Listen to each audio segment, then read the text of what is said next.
Koukha yam hauna krem launa tawnabagidamata thumni morokni machu kitang kaka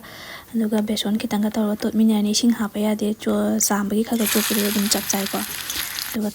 thau je kitang kang ne hapise sumaina ngobirani aduga dum kuisu kuidaba yam thuna sumunba aduga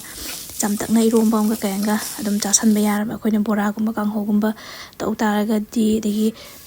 eronba gumba ju chabri jani ko do si ju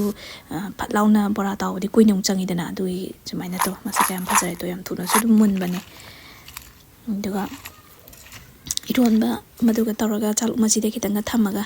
ai ngasidi thabak chatlamdai ore aduna khutna lonjadre kitang mahi yam hata bida sina morok pamba mi gi tongana khaido thame horen hapna bana